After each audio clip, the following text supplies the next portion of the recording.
Bin6? Share the concept. I ate there. It's fantastic. Different than any place because you only have room for 12. So it's just really fun, and our owners really wanted to like instill a sense of community and like building that, having people go from strangers to possibly friends. Level of service was spectacular, and the presentation. I mean, the holographic chocolate. Right. Okay, welcome back, all you beautiful people. It's Ryan Bogdan with Talkin St. Pete. If you're watching, we have wine on the table today from our incredible guests. Before we dive into that, thanks for watching. Welcome back, or welcome again, or your first time. I don't even know. I think the wine's hitting already. This episode is sponsored by Bogdan Homes. If you know anyone looking to buy, sell, or invest in real estate, please shoot us a DM, text, email. All the good things, our information's in the description below. That's how we keep the podcast going.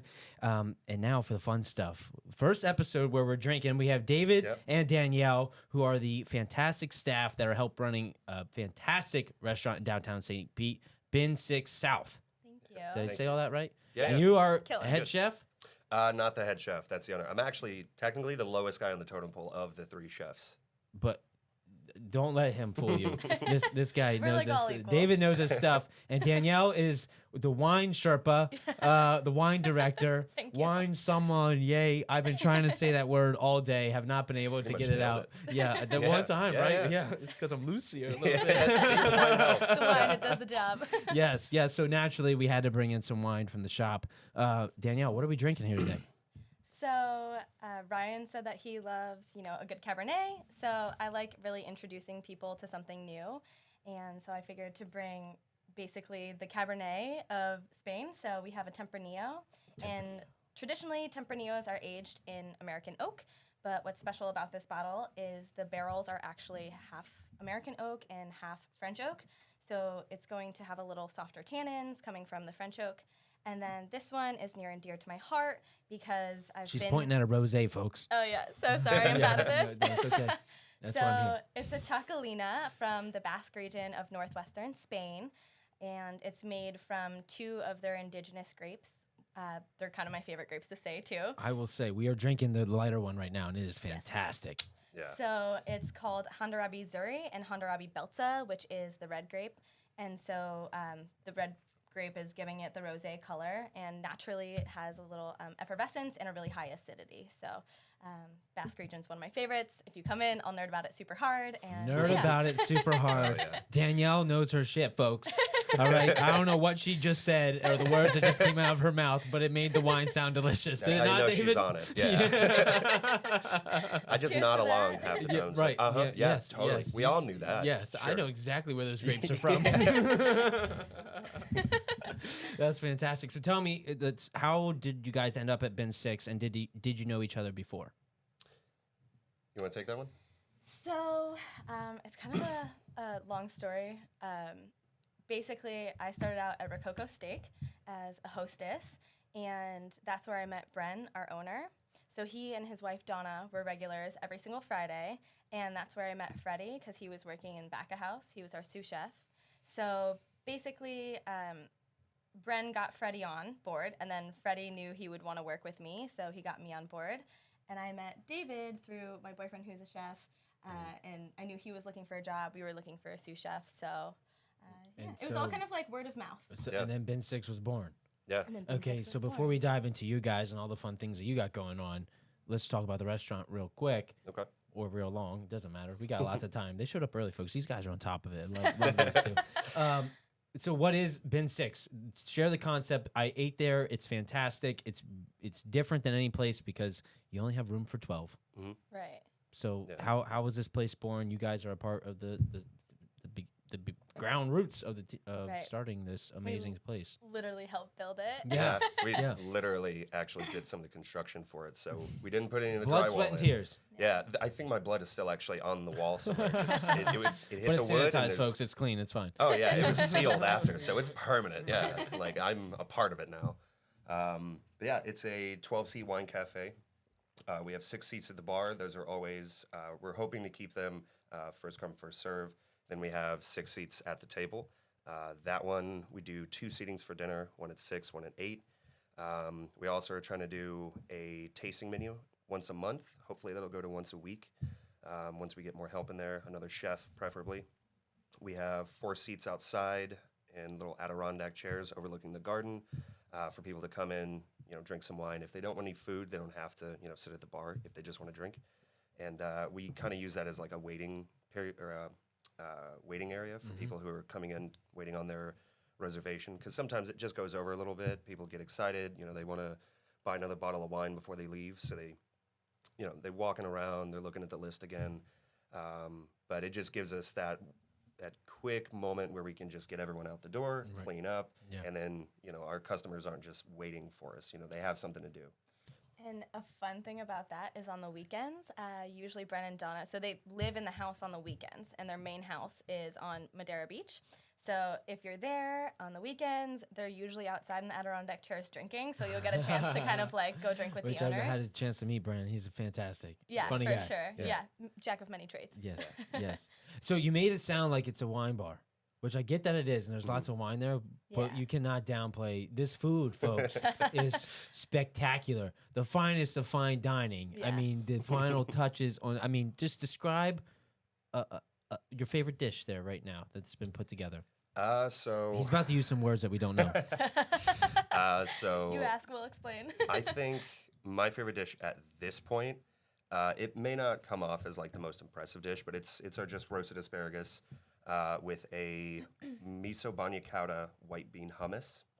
It's a mouthful, and I really like it because it's a lot of fresh spring flavors. So I grate down pecorino romano, cook that in the oven just to get it crisped up into like this giant sheet. I crush that into basically a powder, roast the asparagus really simply with olive oil and Maldon salt.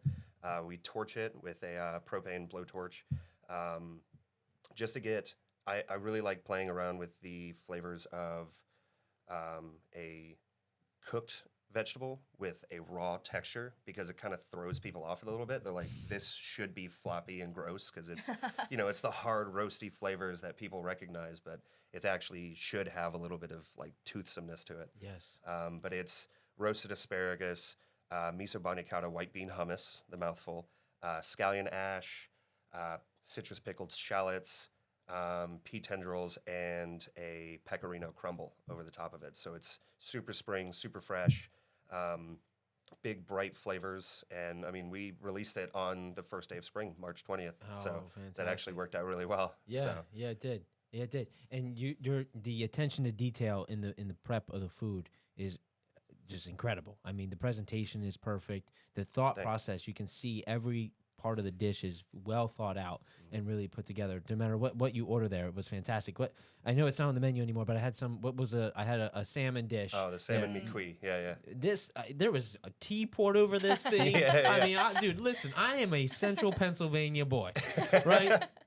I came over in the St. Pete and the experience. And now I traveled, I've done the things, but like the experience there, I came in with a bunch of my friends. You guys took care of us so well because I knew we took up that whole section there of the six top that you got, and the level of service was spectacular. Really, really appreciate that. And the presentation, I mean, the holographic chocolate. Right. Oh, right. How does that work? Oh, I should have described that one. That one's that one's really weird. Folks, this chocolate is winking at you. Yeah. So that one, that's a really simple technique.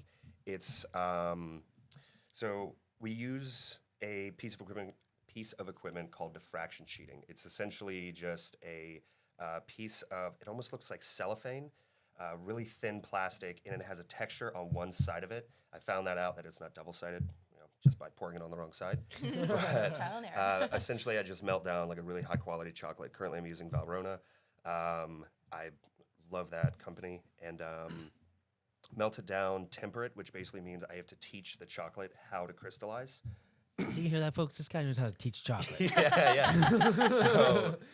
So you melt it down, you seed it, and you give it Yes, I'm gonna try this one. by all means, guys. Yeah. So you give it a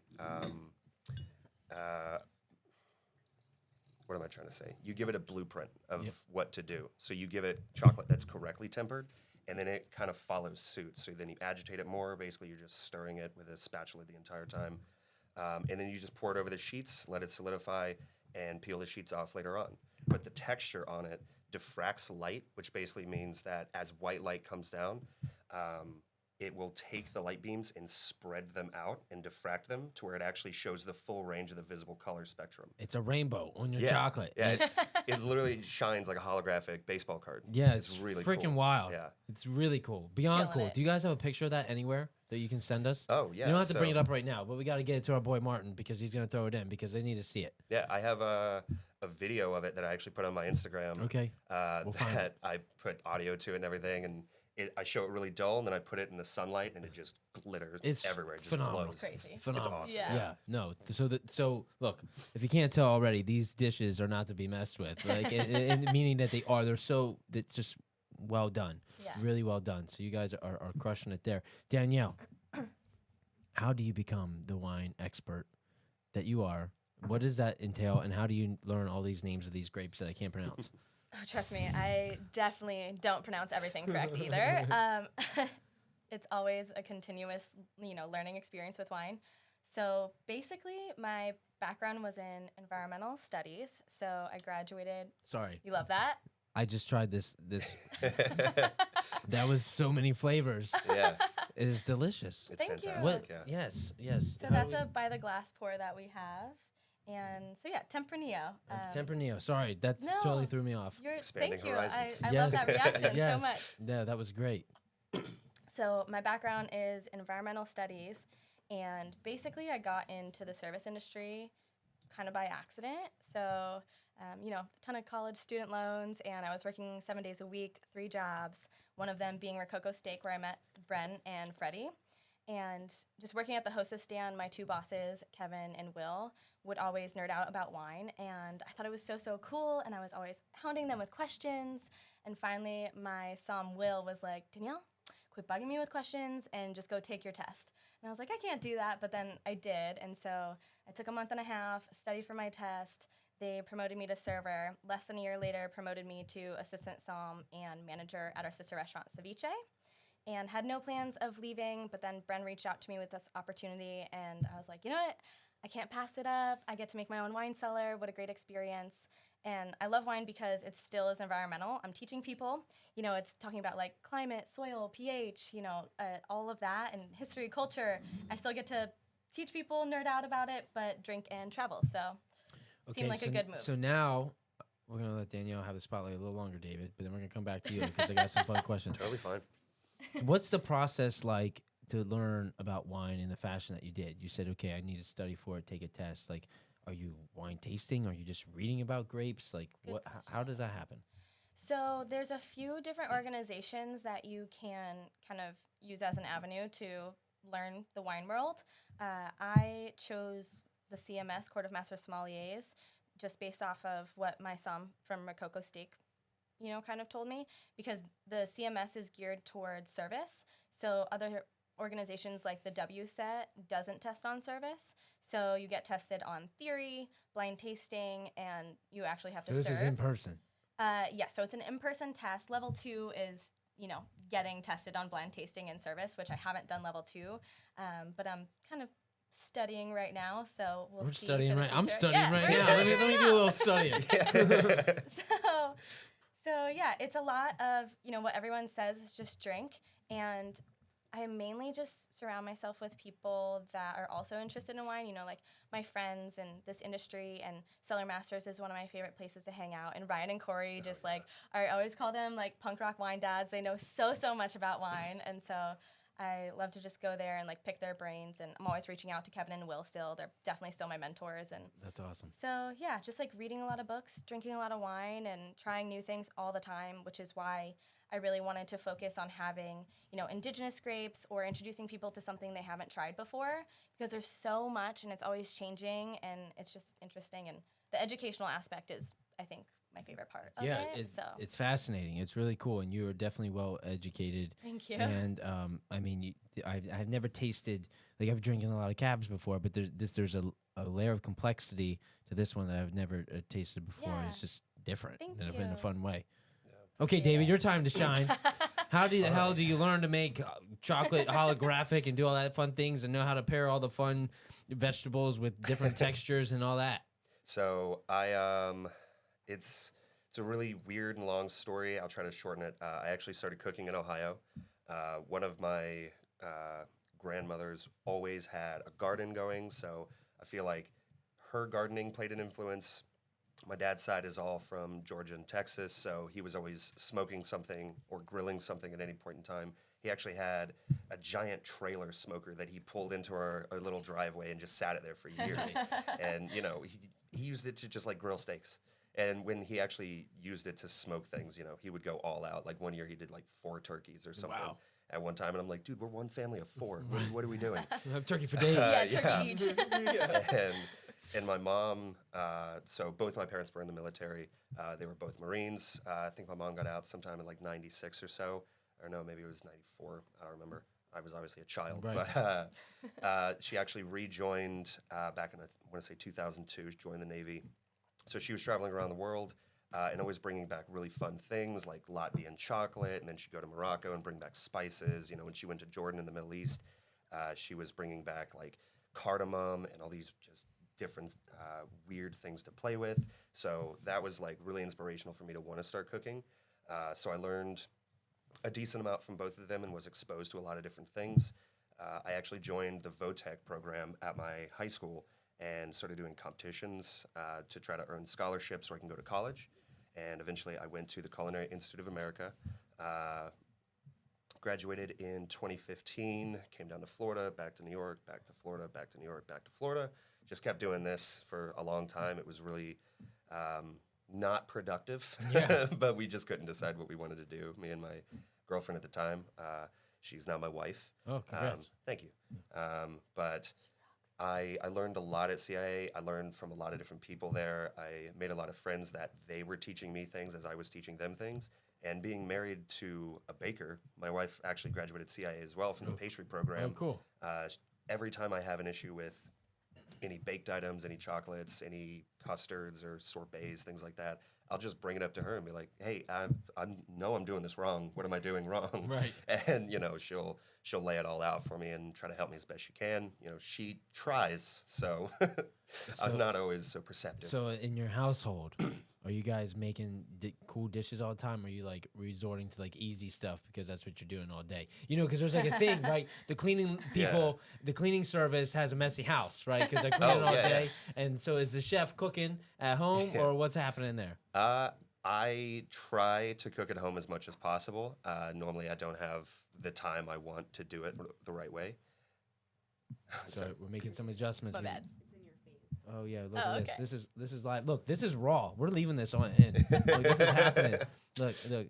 Is that? Nope. Oh wait, we gotta just get this. We're doing all right here. We're doing all right. Look, Thanks, this is why we got an amazing crew. Thank you, Danielle. Killing it. Yeah. Shout out. Look, we just want to make sure that they can see your pretty face, Danielle. Oh, well, thank you. Thank you. Yes. No, it's all good. We're leaving it in. Sorry, keep going. I don't know what we were saying. Cooking What at was home. it? Cooking at home. Cooking at home. You know, me and my wife both try to cook at home as much as we can. She tries to bake at home here and there. Mostly she just brings things home from work, and I try to do the same. Right. You've been doing this all day. Let me But you just know, eat when this. it's a busy week, you know, we'll probably order in. We eat a lot of pizza, but you know, I think the funniest thing is the stark contrast. Like when we cook for ourselves at home, it's not even close to what we're doing at work. We're making like mac and cheese, and we're eating like pizza So all the time. my theory was right.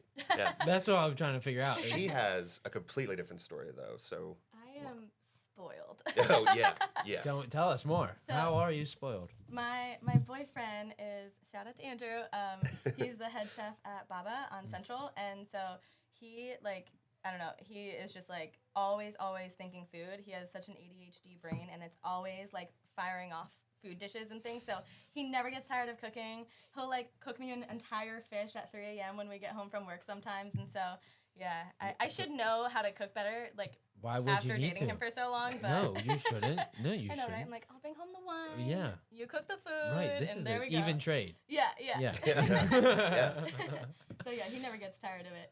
He's the cook that comes home and cooks. Right. Yeah. No. Hey, that's fantastic. That's fantastic. Yeah. So let's dive in a little bit more into Bin6. So it was once a house, Yes. right? So that's like, I want to paint the picture for those who say, okay, I hear there's some fancy dishes and we got wine, but it's such a unique experience because I know some people, if you don't fill up the six top, you're sitting really close next to some people, Yeah. right? That are going to become your friends afterwards. Oh yeah. So tell me, give us some stories. Tell us some things about some guests that have come in. So it's really fun because, well, I'm usually the one serving the table. And so I watch kind of like the start of the awkwardness. And everyone, like, I'll hear people say, like, hi, like, what's your name? Are you from here? Yada, yada. It's our birthday or whatever. And they'll sometimes even say, you don't have to talk to us, you know? And then, like, by the end of it, I've seen people exchanging phone numbers, going out to bars together after. So it's just really fun. And our owners really wanted to, like, instill a sense of kind of community and, like, building that, like, having people go from strangers to possibly friends.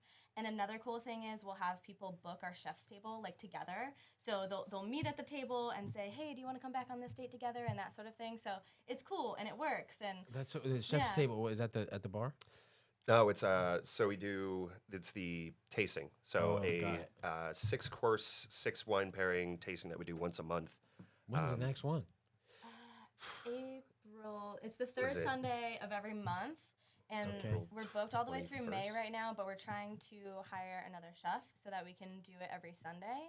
So we're trying to make it more accessible because we've been filling them up so quickly. Yeah. But yeah. Okay, we got to talk after this. I want to get on the next thing. Oh, yeah, for sure. Yeah. We do like two seatings, one at 3 o'clock, book out the entire restaurant, and another one at 6 o'clock. Yep, I want that 6 o'clock slot. Yeah. Okay. VIP guest. Yes. Okay, cool. Okay, so there's a fun story with the owner, right? Because they used to live in this house, and now, because I know there's some controversy in the world of that there was some doubt and haters maybe out there thinking that you guys couldn't pull this off with only having a 12 top. Yes. Yeah, for sure. So they actually bought the property back in like 2006 because it's close to the hospital. And Bren's wife Donna, she's an OBGYN, or at least she was. She was delivering babies at what is that, St. Anthony's?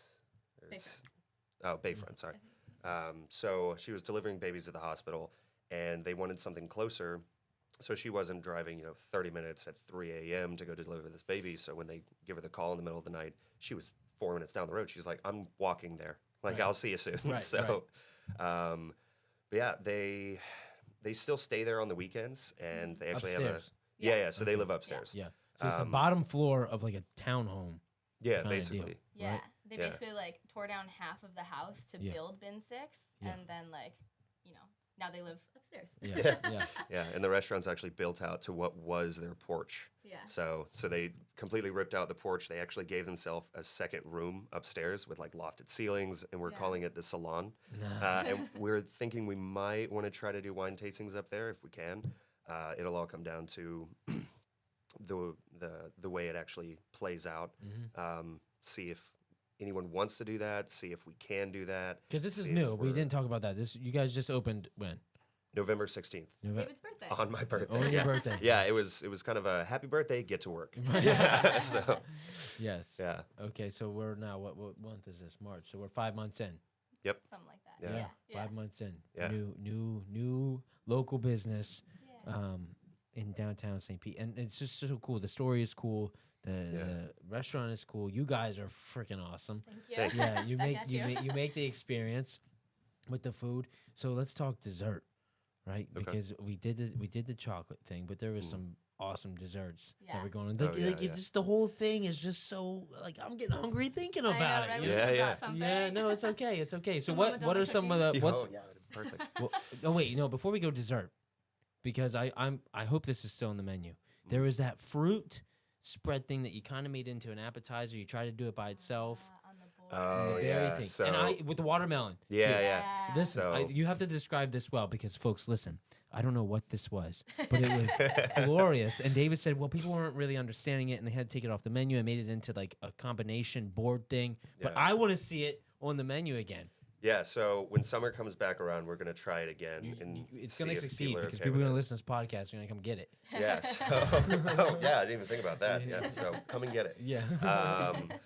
It was essentially a labna base, and labna's just hung yogurt. So they hang it in cheesecloth to pull out excess whey. It ends up denser and creamier by the end. It's a Middle Eastern dish. Thank you. And we played around with pairing it with different herbs, different greens. Like we had green sorrel, chervil, basil oil. We had a compressed apple that went on the dish originally, reconstituted cherries, kumquats, freeze-dried raspberries. But the watermelon is the moneymaker. So that's basically just diced watermelon and the scraps of the watermelon that weren't perfect cubes. We blend that up, strain it, and just get watermelon juice. And we'll compress it using a vacuum chamber machine, which essentially pulls air and creates a vacuum environment in the chamber itself. And it hits a lower atmospheric pressure, so it's really weird the first time you use it because you'll literally watch things boil at room temperature. Because at a lower atmospheric pressure, they can boil. Yep. So you'll watch your watermelon boil in front of you, but what's really happening is that it's pulling the excess air, like oxygen and nitrogen, out of the watermelon itself. And since the air is coming out and it's sitting in a liquid, think of it like a straw, it creates that vacuum and it pushes the watermelon juice back into the watermelon. So they come out looking almost, if they were cloudy before, they're almost like more gem-like and more full of themselves in a really ironic way. Yeah. But, you know, I always laughed that it tasted like watermelon squared, like it was twice as like watermelon-y as normal. That's and then we how I cut would it into describe it. cubes. Yeah. So No, freaking fantastic. Thank you. And I think we talked about this, that just wasn't presented in the right way for people to really understand it. And so we have to brainstorm on that. And I will help because I whatever we got to do, because that dish, it was so good and I only had a little bit of it. And it was gorgeous. Yeah, it's gorgeous. Like It's bright tasty. Pink fuchsia. Yeah, it's just so good. Yeah. And I mean, I think when people tried it, they liked it. But when they read it on the menu, they didn't know what it was. Right. Well, that's what I And mean. then It's the like, way- dude, because that whole description does not fit on the menu. No, yeah. Right, exactly. Yeah. Like, It words needs don't a do it video. justice. We need Right, to like yeah. clip this part and show people that, like, you should try this. Yeah. So Oh, listen, I'll do whatever I got to do Yeah. to make sure that thing gets on the menu so I can come and have it. yeah, that's a good Yeah, one. That's one of my favorites. No, really, Yeah. really good. So, Danielle, you were recently in Vietnam. Yeah. Tell us about that. Just as a Oh, fun story, man. because we're just sitting here hanging out. Like, That I still have was wine to drink. So awesome. So basically, my boyfriend and my best friend turned 30, and our friend Kevin was backpacking through Southeast Asia, and he was like, you know what, you guys need to just like come out and meet me, and we'll turn 30 together. Not me, the guys. Next year for me.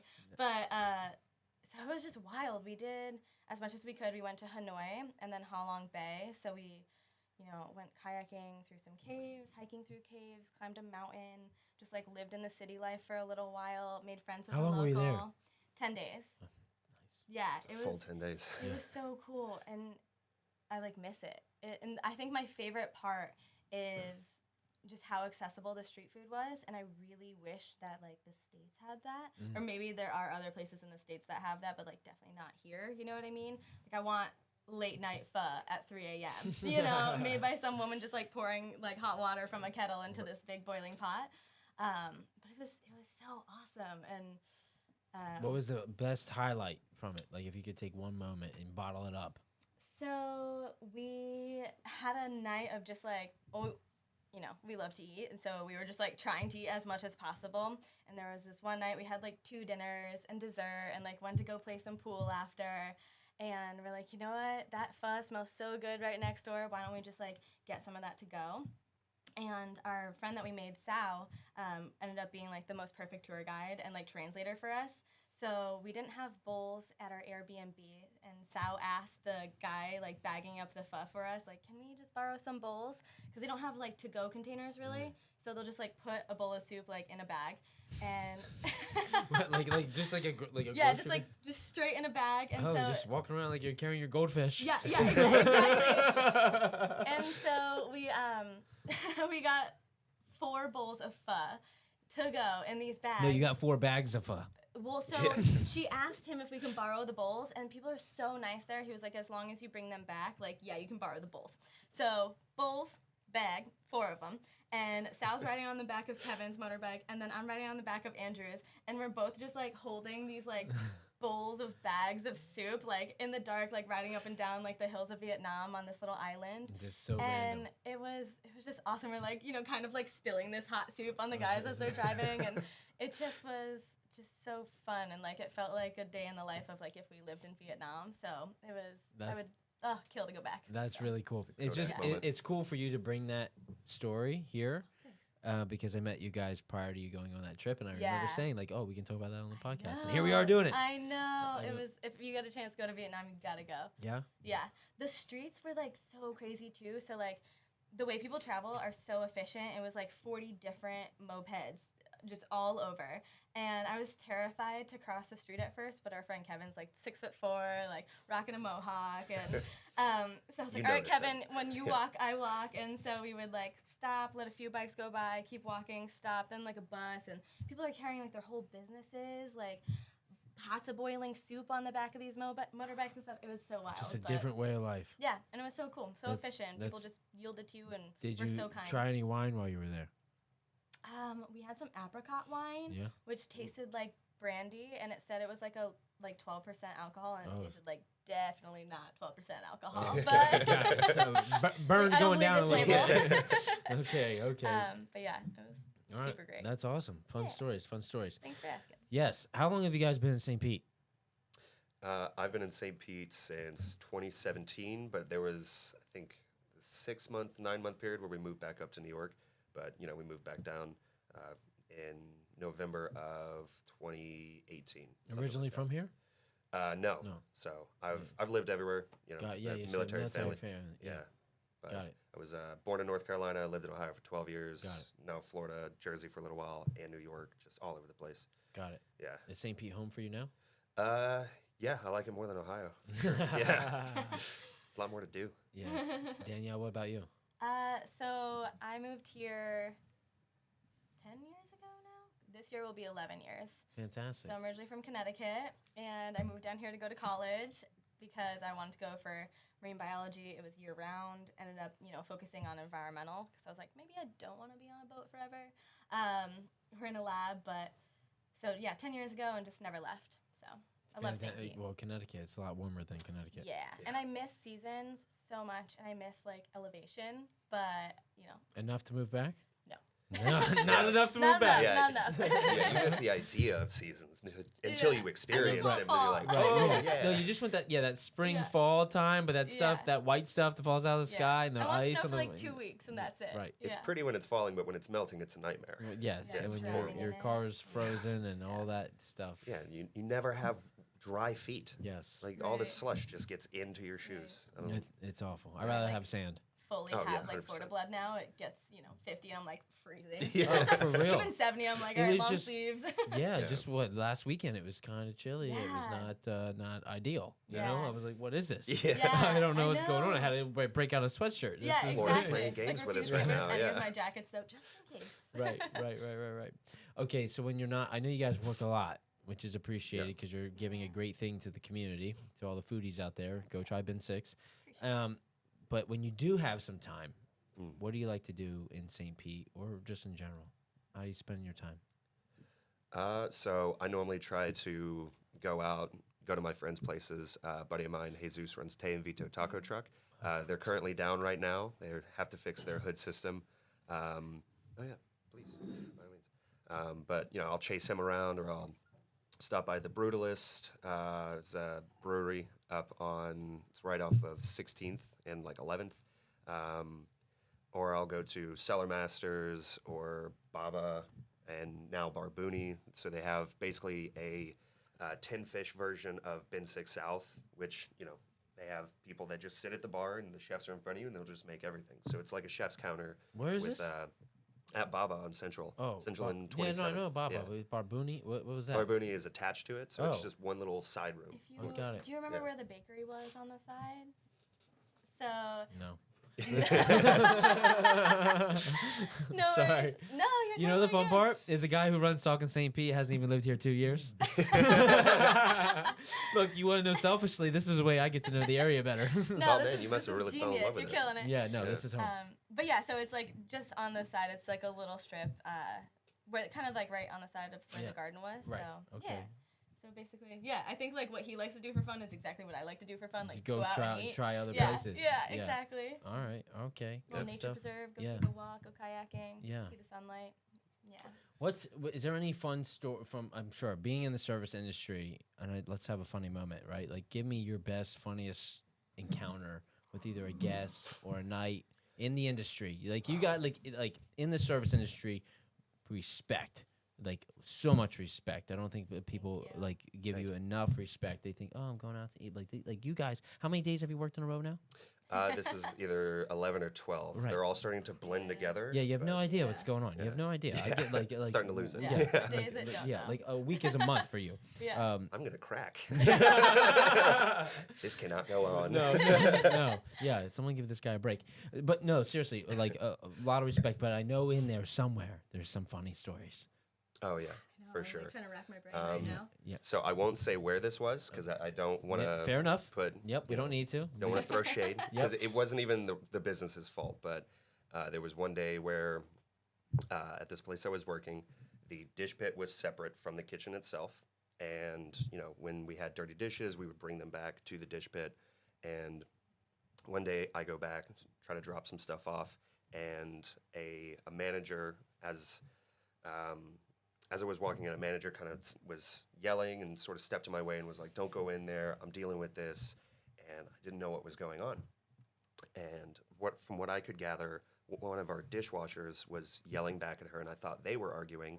And then he sort of brushes by her, pushes past, and keeps walking down this hallway that leads back to the kitchen. And I looked at her, and I was like, what happened? And she goes, well, they were arguing, so I came in, told them to, cut it out, get back to work, do whatever. I was like, oh, okay, well, should I go grab him, make sure he's cool, help him calm down? She was like, yeah, go keep an eye on him. And, I immediately pulled out my phone, started calling the owner, and was like, hey, man, you got to get back in here. Like, something's going down. I want to make sure everyone's okay. So he walks through, and at this place, there's a separation where one door goes into the kitchen, one door goes into the dining room. And I'm in my chef whites, nice apron on, and I'm dripping sweat. So I don't want to go out into the dining room. They're gonna be like, why is the chef out here? What is he looking for? Is he chasing like a rat? What's going on? Right. And I didn't want anyone to think, anything was up. So I go through the kitchen, make sure he's not in there. And by the time the owner answers the phone and I can tell him to get in here, I'm at the next door back into the next dining room, and I can see this dude through the dining room on the opposite side, taking his shirt off, going out onto the street after he just ran through the whole crowd of people in the middle of the dining room, rips his shirt off, starts sprinting down the street. So I'm like, I gotta go. You need to get here. No. Hang up the phone, put it away. I speed walk through the dining room. I'm like, hey, how's it going? I cooked that. How is it? Oh, it's amazing. Good. Speed walking through, get out the front door, immediately just turn and haul ass as fast as I can to catch up with this kid. I have no idea what's going on. This is your dishwasher. This is my dishwasher, yeah. So no. I'm thinking whatever he does, we're liable for. He's on the clock. If he hurts himself, he hurts someone else, he gets hit by a car, I'm out of dishwasher. I gotta grab him, gotta figure out what's going on. I thought he was high or drunk or something was going on. So he's running down the block. I'm chasing right behind him. And to everyone else, I didn't even notice this, he just looks like he's on a run.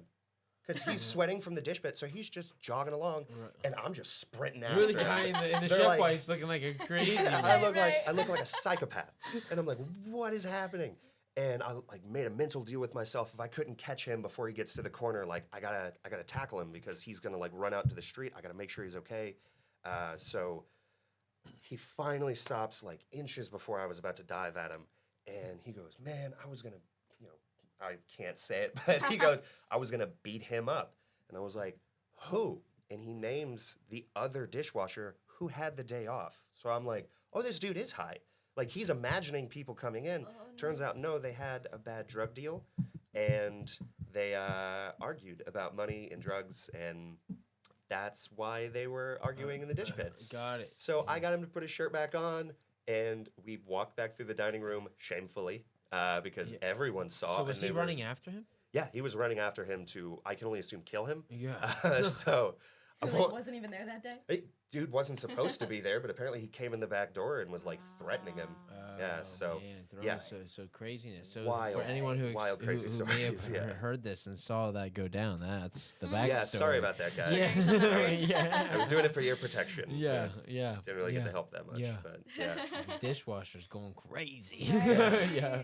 I mean, when you're working that hard, sweating that much, the heat can get to you. Yeah. Yeah. So Right. I totally understand it. Yeah. So What happens in the back, no one knows. As long as things Right. come out pretty and tasty, that's all we Exactly. care about. That's all it is. That's all we care about. That's Yeah. all we care about. Do you have anything in your arsenal there? So many things just went through my head right now, and I don't think I can say any of them. Okay, fair enough. Fair enough. I have so No, many stories, and that's for another time. It's frightening. Another and- bottle of wine. Yes, another bottle of wine, and maybe when the mics are turned off. It's always just interesting for being. I think about that stuff as like, okay, there's a whole team behind this plate coming out, Right. no matter where you're at, Yeah. and what's going on back there. Yeah. What's going on? And we always say, like, don't let them see the behind the scenes of the magic. Right. Like, the guests should just see the magic. But, you know, with Bin6 having it be an open kitchen. Right, I was just about to it's- say. Yeah, it's kind of hard because Yeah. Yeah. So how is that everything's on for you display. guys being on the like you're on stage while you're doing your craft? Yeah. Honestly, like, I feel like I work pretty clean. I'm pretty confident in what I do. I've been doing it for 14, 15 years at this point. So I was trained by some of the best on the planet, you know, and I've worked in open kitchens before, so I kind of understood like what was okay, what wasn't. And there's a fine line between, you know, just cooking and making an ass of yourself, because you can't drop anything on the floor. Even if you don't serve it, people don't want to see you drop things. They don't want to know about it. They want to see your station clean. The biggest and weirdest thing about Bin6 for me isn't even in the open kitchen. It's that the counter is so close. Like, it's as if you're gonna eat the food that I'm making right here. Right. It's not like they're watching from like 8 feet away. They're watching from a foot and a half. Right. Like Yeah. they're very close. Right. So Like, I can tell if you cut your fingernails or not. oh yeah, exactly. Yeah. And I'm always worried that a customer's gonna sneeze and I have to like start everything over. Yeah, good point. So Good point. yeah, so Never thought it's of that. really fun to interact with people, and it's really, really cool that I get to show them how everything is made, and actually that I feel like becomes a part of the magic where, you know, they can't believe that this level of food is coming out of such a small kitchen. They're like, so where's everything being cooked? Like, do you have like an oven back there? Do you have a deep fryer? Do you have this? Do you have that? Like, no, we have 2 induction burners and a toaster oven. And that's Wild. it. That's all we have. That is I wild. like can't Yeah. even believe sometimes the food that they make. I'm just shocked. Yeah. I didn't Yeah. even know that. Like Yeah, when I 'cause did I- the wine. Yeah, because I Yeah. didn't sit at the bar to watch, Mhm. which I need to now. Oh yeah. Yeah, Next for time you sure. come in, you're at Yes, the bar. 100%.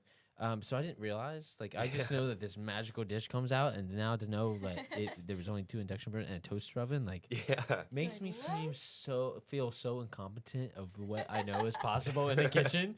You know what I mean? It's not even being incompetent about it. It's just you probably haven't seen people do this Listen, before. David, I have a guy who sends me 14 meals every week, already cooked. I heat them up in the love air that. fryer. Like, I don't have to think about food. I don't cook food. My grocery shopping consists of what I need to make a smoothie. You know what I mean? All Like, right, fair like, enough. efficient. Efficient. Yeah, Yes, yeah, yeah. efficient. Yes. So Yeah. what you're talking about is like a whole like mathematician, like rocket science Yeah. to me.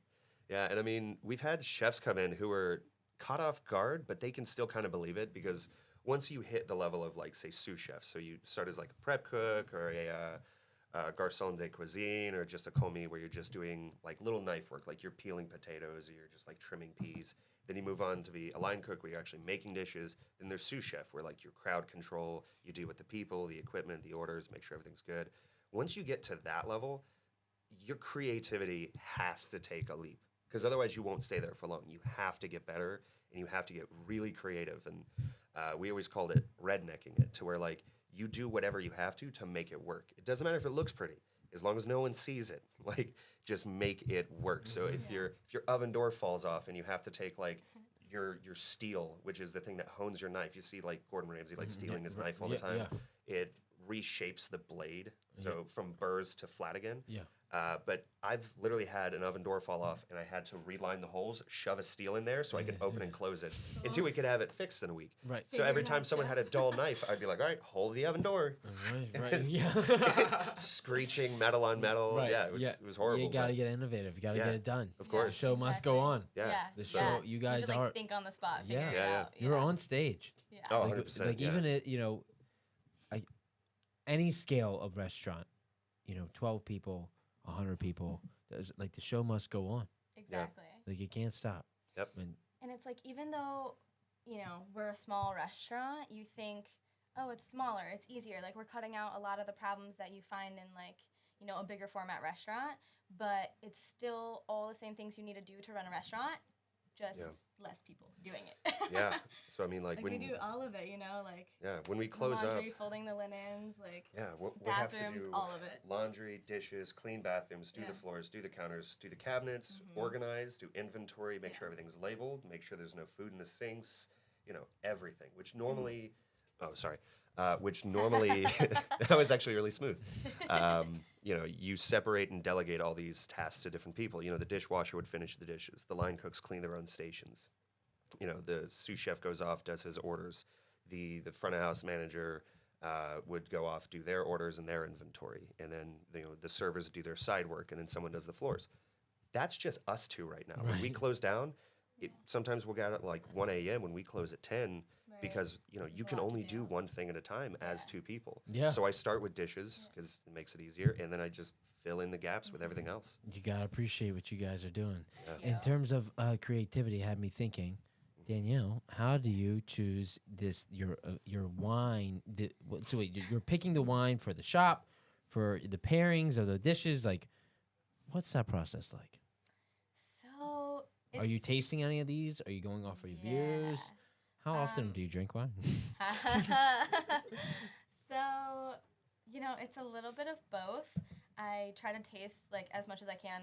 Some of the nicer, like, more expensive, rare bottles you can't taste. You just have to be like, all right, that's some good stuff, and you need to bring it in. But, I start with an outline, and I knew I wanted it to be diverse. I knew I wanted to highlight, small production and indigenous grapes because, I always say if there's no market for the indigenous grapes, then it doesn't give the growers incentive to continue growing that. They can just grow another moneymaker that they know is going to sell. But when growing that indigenous grape, it upholds, history and tradition, culture, and I think that that's just one of the most exciting things. So I know for the most part what I'm looking for, but then I also want to tailor it to what I know our guests might like, and like what can I bridge that gap and have them try something new. So I try to taste as much as I can, and I know I'm crazy because I have like 13 different reps that I use, and if you like ask anyone else, they're like, no more than 8, and I'm like, but if I want it, and I'm gonna, you know what I mean? So like, I'm just cherry picking from everywhere. So yeah, I have done so much research before we opened because construction lasted longer than we thought. I spent like 8 months researching. Wow. Okay. So, That's fascinating. Yeah, and we have 220 different labels in our small. Bren says it's like 330 square feet. So it's really surprising how much we have, especially diversity-wise, like in our small space. And so it comes out to be about 3 bottles per label that I can have in each slot. Wow. Yeah. Yeah. So if you need a unique bottle of wine, you got to go see Danielle. Thank you. Because it's going to be way better than anything I'm going to pick at the liquor store. Right? These will have a story. There's good stuff to find everywhere. I'll have a story behind it. Right, yeah, that's I do what try people. To focus on it's something about right when you bring a bottle of wine to. I don't like to show up to anyone's house without a bottle of wine. I walk in there. I don't know. That's nice. I'm picking off the label. Yeah. Like, what's gonna look good, right? Because I don't know. Look at the back. What's the percentage of alcohol in this bad boy? Yeah, they're gonna like. Yeah. Everyone thinks of like you're looking at the bottle like. Yeah, no, that year, that was a good year for grapes. Really, you're looking at the alcohol percentage, right? Different numbers. Yeah. So a fun piece of information, and like just because I love to nerd out, is so like in a warmer climate, you're usually going to find a higher alcohol percentage because if you think about it, the sun is going to ripen the grapes more, and sugar turns into alcohol. Ooh. So the warmer the climate, the more sugar, the more alcohol percentage you'll get. Versus a cooler climate, you'll have a little more acidity, less sugar in the grape, a little lower alcohol. Makes sense. Also it can depend on how early the grower is going to pick their grapes and that sort of thing. Do they let it ripen fully? Do they not? What elevation are they at? So it's a lot. And There's I could go so on much. nerding. But It's so fascinating. It's a lot. It's a lot. What are you using, David, for new creativity, to new ideas? Like you guys, you change your menu, I would say more often than most. Yeah. And so what are you using to inspire you and keep the creative juices flowing? I mean, sometimes we just get, a wild hair up our ass and we're just like, oh, I want to start playing with this ingredient or I want to try this technique. Sometimes it comes out of our hobbies. Like, I'm a huge nerd. I like sci-fi. I like, science-based things. So that's where the holographic chocolate kind of came in. And Freddie, our CDC, he's incredibly creative. Really, really good chef. I'll finish this. Go to that guy. He loves music. So he's a drummer. He's always listening to music. He's always doing something with music. He listens to a little bit of everything. His favorite band's Tool. Like, it's just nonstop with that guy. He wanted to create a dish based around a song. And he actually now wants to create an entire tasting menu up to 10 courses, all based around songs. So you could have like Purple Haze or, Under the Bridge. So you make purple food, and then under the bridge is everything you would find under a bridge. So you would do like mussels or seaweed or sea foam, things like that. So like, It's wild. yeah, it'd be really cool. But the first one he started with was, I forget the guy who actually sings the song, but everyone knows it. It's the lime and the coconut. So you put the lime and the coconut, shake it all up. Yeah. So he did a coconut meringue with a lime curd injected into the center of it. So it actually ends up, the idea was that it would end up looking like a coconut at the end. He wanted to get the meringue nice and tall and then blowtorch the side of it because meringue is essentially have just.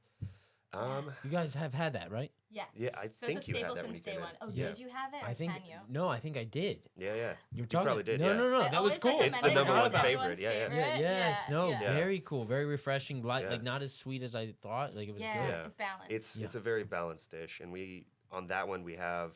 He asked me to do one thing for it, and it was just make a garnish.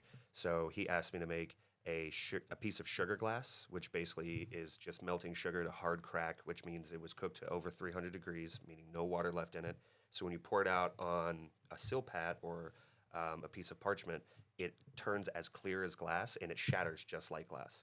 So he asked me to make that, and I went through, I think, 16 failed attempts before we got to the 17th, which worked. And poor Danielle, I made her try every last one of it. Like, every At like single 9 a.m. failed before attempt. breakfast. Yeah. Here's a sheet of sugar. Yeah. Oh my god, She's I want like, to eat the sugar right now, Just David. brush my teeth. I don't want to eat a pound of candy. I Like, can't say no to chef. let me Yeah. get coffee in. And I'm like, no. Eat this. I need opinions. I've had 6 of them, and I can't tell. Like, They all taste the same. yeah. So eventually we got to this one that uses glucose sugar, which is also called tremoline. I think that's the one that's tremoline. And it's not as sweet as sucrose. Like, it doesn't hit your palate the same way, so it's not as cloying. And it actually lasts longer and looks better. I was gonna fill yours. So we decided to roll with that one, and that was the 17th attempt.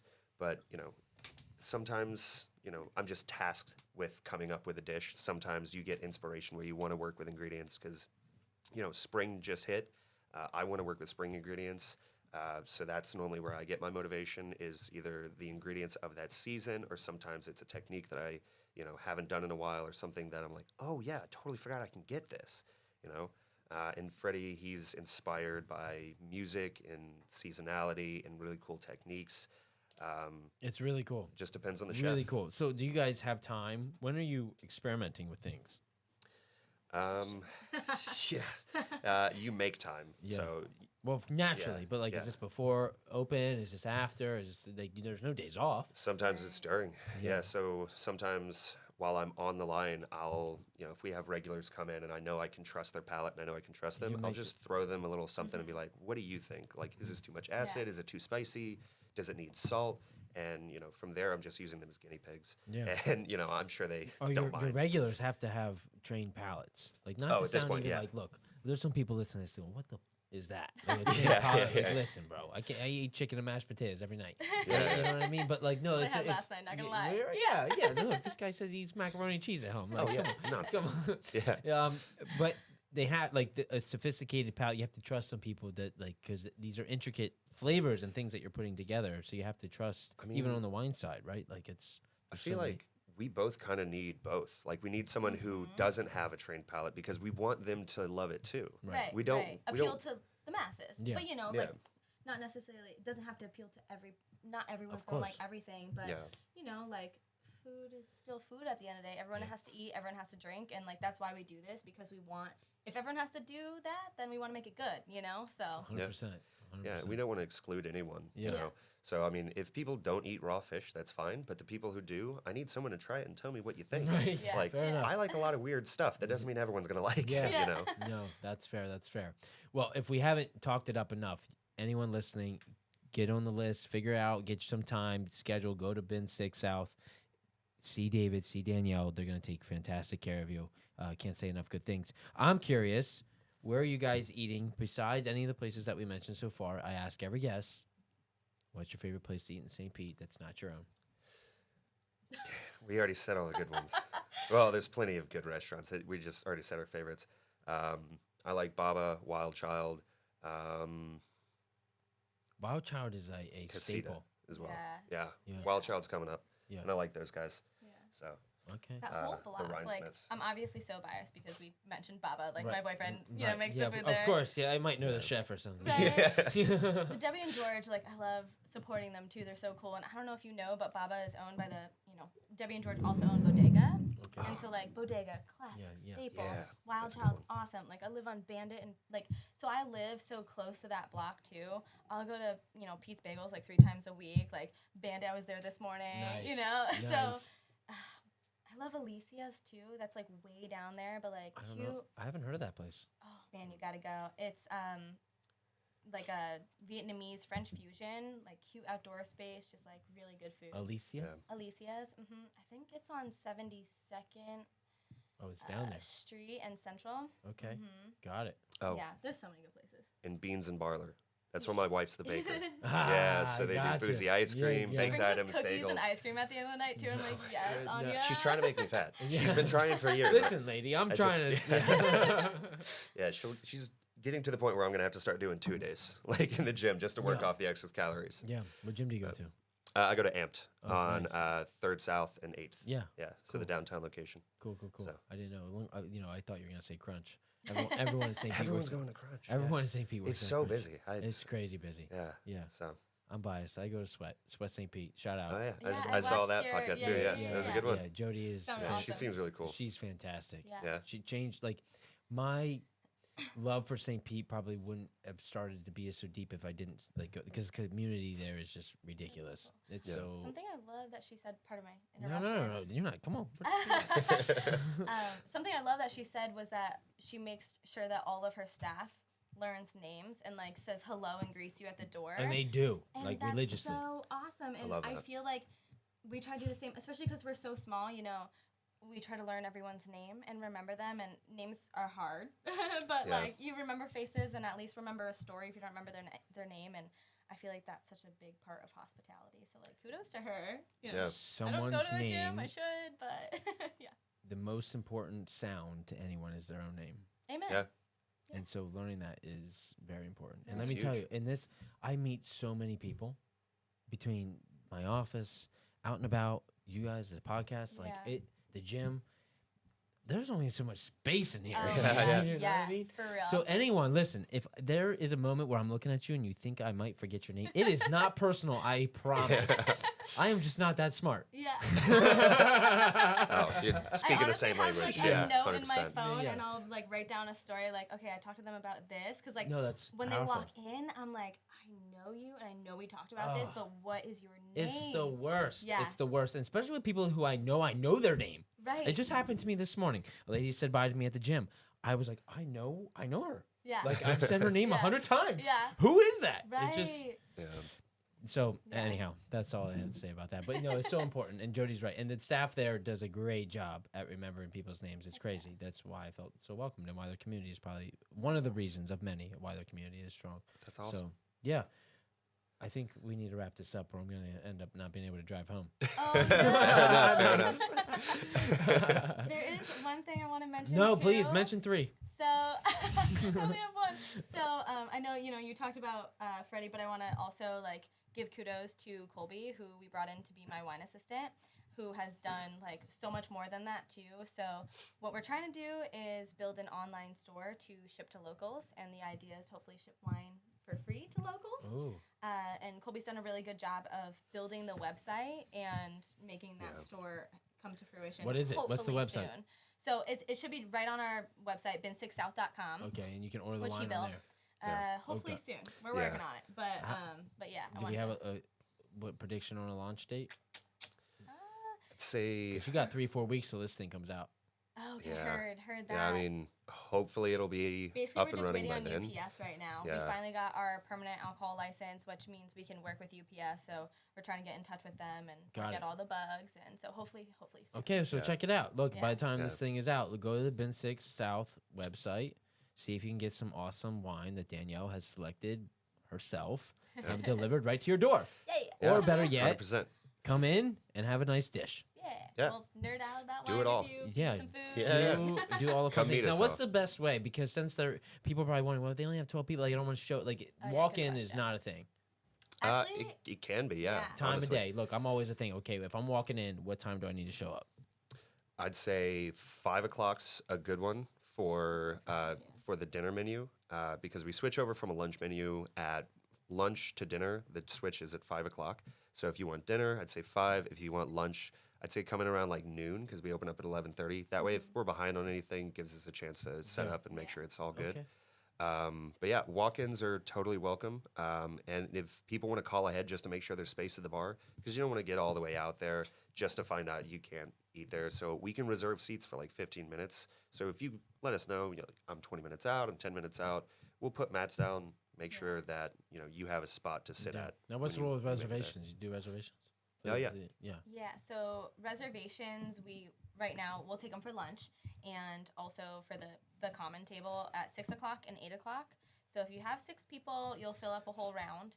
But if you have less than 6, you'll be sitting with some friends, Yeah. potentially. But yeah, the bar is first come, first serve, that sort of thing. And like David said, try to give us a call, or if you're looking to come in because limited space, we don't want to make you drive But it all makes the way it there. for a fantastic dining experience. So make it happen, folks. Do it. Thank you. Do the Thank you. thing. Thank Do you. the thing. David, Danielle. Yeah. Wow, what a pleasure. Thank you. I Becca, hope you thank guys you. had fun. absolutely. yeah. This Yeah. is It's been super great. cool. Yeah, no, this is awesome. Thank you for having us. No, of course. Appreciate you. Bin6 South, St. Pete. Check Wonderful. it out. Look at the website, all the fun things. Check out these guys. We're going to have all their information below. If you made it this far, wow, what a pleasure. Thank you. Thank you for still listening. I hope, I hope you go try out some fantastic food. Thank you for watching.